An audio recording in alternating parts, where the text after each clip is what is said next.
स्थिति क्या हो, इन सब पर बातचीत करते हैं DR चौकसी, फिनसर्व के MD देवेन चौकसी से। देवेन जी, गुड आफ्टरनून। मार्केट का अब डर सिर्फ एक कैपिटल गेन्स टैक्स और F&O को लेकर रह गया है। क्या ये माना जाए कि अगर बजट में इससे रिलेटेड कुछ नहीं आया तो बस वही पॉजिटिव होगा मार्केट के लिए? Good afternoon Anuj. I think capital gain tax के अंदर भी मेरे ख्याल से आई थिंक ज्यादातर जो बदलाव आने की एक संभावना है वो short term capital gain tax के अंदर टिपिकली आने की एक संभावना बन, क्योंकि जो डेरिवेटिव ट्रेड्स हैं जिसके ऊपर आज की तारीख में भी बिजनेस इनकम के हिसाब से टैक्स दिया जा रहा है गवर्नमेंट की तरफ से, उसके अंदर क्या कोई बदलाव आ सकते हैं उसके ऊपर शायद मेरे ख्याल से आई थिंक मार्केट एक क्लोज वॉच रखेगा। मैं नहीं मानता हूँ कि कैश मार्केट के अंदर जो है एलटीसीजी और एसटीसीजी है उसके अंदर कोई ज्यादा बदलाव आने की संभावना है, because I think that has been playing out well. At the same time putting together all the taxes, government is already collecting about 45,000 crore from this market.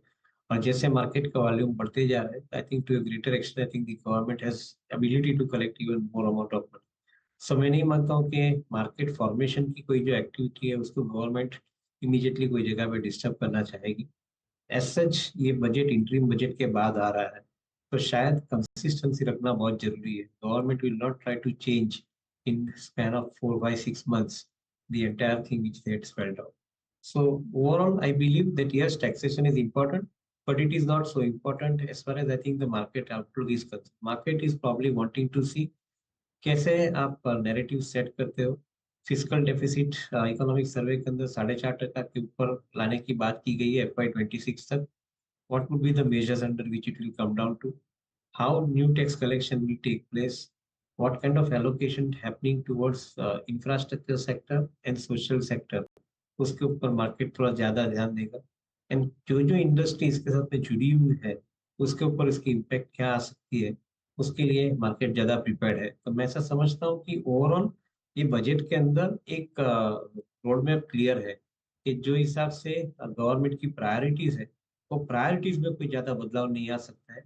May be I think they may increase the allocation in some area, maybe to I think satisfy the requirement of new job creations. उस लिहाज से देवेन, इस समय आप अपने आप को कैसे पोजीशन कर रहे हैं कल के बड़े इवेंट से पहले? कोई एक खासा स्टॉक सेक्टर जिसको लेकर आप ज्यादा बायस रखना चाहेंगे, ज्यादा पोजीशनिंग रखना चाहेंगे? सो हर्षद, जनरली हम लोग मार्केट के अंदर इवेंट बेस्ड पोजीशनिंग नहीं करते हैं हमारे पोर्टफोलियो का। हम ज्यादातर मार्केट के अंदर बिजनेस के अंदर जो कंपनीज के अंदर जो इन्वेस्ट करते हैं उसके अंदर उसका बिजनेस आउटलुक कैसे बनता है उसके ऊपर इन्वेस्ट करते हैं। As of now we believe that some of the mid cap companies and small cap companies, though we like them and though we hold them in our portfolio, but उसके अंदर नया फ्रेश एलोकेशन हम लोग शायद नहीं करना पसंद करते क्योंकि वैल्यूएशन वाइज काफी जस्टिफाइड है to greater extent at this point of time. अगर कोई कारण सर मार्केट में वैल्यूएशन करेक्शन आता है तो correction would be the right opportunity to buy into some of the good quality stocks whether catering to the infrastructure segment, through the capital good segment, through the ancillary of capital good segment, ये एक preference रहेगा। Maybe some of the BFSI companies I think which are looking relatively much more stable and growth promising, तो उसके अंदर हम शायद ज्यादा investment करना चाहेंगे। और उसके अंदर I think some of the frontline corporate banks, even larger NBFCs, they are looking relatively more stable from the point of view of investment. तो आई थिंक अप्रोच बहुत सिलेक्टिव है, बिजनेस के साथ में जुड़ा हुआ है, इवेंट के साथ में नहीं जुड़ा है। देवेन जी, अब अर्निंग्स में मोर और लेस आईटी के कुछ दिग्गज और मिड कैप आईटी का सेंस आपको मिल चुका है। स्पेशली आईटी में आप लोगों ने अभी इस वक्त कन्विक्शन के साथ क्या ऐड किया, या फिर जो ऐड किया था उसको किसको ऑफलोड किया अच्छे नंबर्स के बाद? तो Virendra, we continue to hold mid cap IT company के अंदर हमारा इन्वेस्टमेंट पोजीशन जो है वो सिलेक्ट 3-4 कंपनी के अंदर ज्यादा है। And that is where we believe that I think our conviction level is high. Engineering R&D space particularly I think is looking more interesting to us, क्योंकि अगले समय के अंदर जो हिसाब से कंपनी के पास विजिबिलिटी है एग्जीक्यूट करने की, जो हिसाब से आई थिंक उनके साथ नए कस्टमर्स आ रहे हैं, beat companies like Tata Elxsi, Cyient technology, LTTS or LTIM, this kind of companies they remain relatively more stable from the point of view of executing the business for the niche space in which they are operating. तो I think we continue to hold on to it, and मैंने जैसे पहले बताया कि we are not necessarily chasing the high valuation at this point of time. So we may not be selling out, I think, larger part of our portfolio except some profit booking. We still want to continue with a good choice of stocks in the portfolio. थोड़ा market correct होता है price से, then additional allocation of fund can happen in some of these companies. लेकिन जी एक sector जहाँ पर आज बहुत शानदार मूव्स देखने को मिले वो है केमिकल्स। आपका क्या व्यू है यहाँ पर? क्या वापस ये सेक्टर तैयार है पैसा बना के देने के लिए इन्वेस्टर्स को? Absolutely, Anuj. I think it's a turnaround. I think क्योंकि जो last 2 साल के अंदर high input cost, high inventory, and lower offtake by the customer, that situation is reversing now. ये समय के अंदर I think customer is basically putting more orders. Say for example, those companies are in the contract research and manufacturing space, or those companies which are supplying APIs, उनके लिए उनके customer के साथ जो कस्टमर उनके पास से जो नए ऑर्डर्स एग्जीक्यूट करवाना चाह रहा है, उसकी विजिबिलिटी आपको मिलनी शुरू हो चुकी है। एक समय था 2020-2022 के बीच में जब ये विजिबिलिटी अच्छी दिख रही थी, and in between because of the high cost input cost के हिसाब से आई थिंक थोड़ा बहुत उसके अंदर विड्रॉल प्रोसेस हुआ, स्लो डाउन प्रोसेस ये करेक्ट होते दिख रहा है। आई थिंक हम ऐसा समझते हैं कि in agrochemicals in particular and speciality chemicals in some of the companies they would probably have higher amount of business to talk about on a sustainable basis. And fortunately, input costs are unlikely to go up in hurry. And जो वो एक चीज के ऊपर हमारा view सही बनता है तो मेरे ख्याल से in select companies in agrochemicals as well as in some specialty chemicals, we'll be seeing relatively better performance from the profit side of those. Deven, दो दिग्गज बैंकों के नतीजे आ चुके हैं, कोटक और साथ ही एचडीएफसी बैंक। अब एचडीएफसी के केस में मार्जिन्स थोड़े से बेहतर हुए या फिर इम्प्रूव हुए हैं, जहां पर एक्सपेक्टेशन था जस के तस रहेंगे, और कोटक के केस में मार्जिन्स में कॉन्ट्रैक्शन देखने को मिला है। लेकिन इस समय अगर आप बाकी के नंबर्स पर एनालाइज करें, ज़्यादा बायस कहाँ पर रहेगा? कंसिडरिंग कोटक पहले चल चुका था और एचडीएफसी नहीं चला, तो आज वो रिएक्शन देखने को मिल रहा है।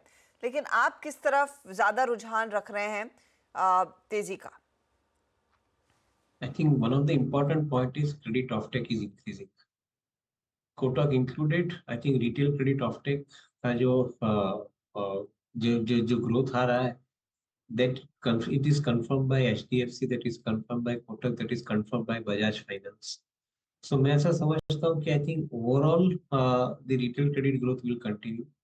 SME MSME के अंदर शायद लास्ट क्वार्टर के अंदर थोड़ा चैलेंज था, particularly because of the 45-day rule for payments जो implement हुआ था, which probably now it's slowly and gradually I think playing out.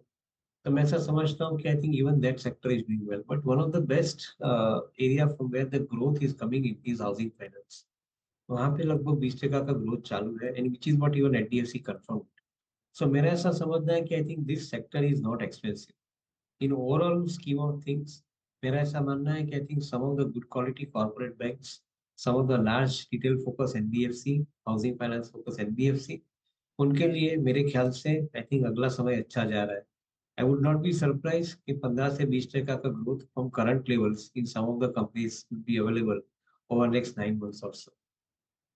ये इलेक्ट्रॉनिक्स मैन्युफैक्चरिंग और पीएलआई का एडवांटेज लेकर हमने आई थिंक जो इस स्पेस का सबसे बड़ा वेल्थ क्रिएटर देखा था वो था डिक्सन। अच्छा, मैं थोड़ा सा अगर इस स्पेस को और वाइड कर दूं, including capital I mean wide good segments as well, आपका मतलब सबसे प्रेफर्ड स्टॉक क्या है इस बास्केट में इस वक्त? Everything is fairly justified on the valuations. पूरे के पूरे narratives I think आप देखें उसके अंदर तो completely price के अंदर play out हो चुके हैं। मैं नहीं समझता कि कोई भी जगह पे deep value discounting based proposition है as of now in whichever name that you want to take in EMS space or even for that matter white goods space. Mostly I think the investor traders have actually given significantly higher valuation. मैं ऐसा समझता हूँ कि I think many of these companies would be coming for I think monetizing some part of their equity investment I think through the growth proposition that they have. हाँ, एक चीज पक्का है कि इसके अंदर ग्रोथ की कोई हम लोग डिबेट नहीं कर रहे हैं। आई थिंक जहां तक मैं समझता हूँ मार्केट थोड़ा बहुत संभलना चाहेगा क्योंकि रिस्क रहता है वो एग्जीक्यूशन की तरफ रहता है, एग्जीक्यूशन रिस्क रहता है। अगर आप कोई कंपनी को 100 का पी दे रहे हो, जैसे some of the EMS companies are commanding 100+ kind of P, compulsory बन जाता है वो कंपनी के लिए कि 50% से ऊपर रेट ऑफ ग्रोथ से उसको काम करना है। अगर 50% का ग्रोथ उसका करीबन 30% आ गया कोई कारण से, the market will not be very easy to accept that kind of a slowdown in the growth, तो पनिशमेंट भी आ सकती है। मैं ऐसा समझता हूँ कि ये एक जगह पे थोड़ा संभलना जरूरी बनेगा। Most of the things are priced in, maybe I think at this point of time market is not factoring the execution risk. मैं ऐसा समझता हूँ कि एग्जीक्यूशन रिस्क को फैक्टर करना चाहिए, बिकॉज ये सस्टेन नहीं हो सकता है। शायद इतना स्टीप वैल्यूएशन रहेगा तो उसके अंदर एरर की कोई गुंजाइश नहीं रहेगी, and I think that may not sustain because errors are bound to happen. Executions are not going to be as smooth as everybody is expecting in the stock market. Industry को ground level पे challenges काफी हद तक अलग मिल रही है, तो definitely I would be mindful on this subject. Okay Deven, बहुत बहुत शुक्रिया आज जुड़ने के लिए हमारे साथ और हमसे बात करने के लिए।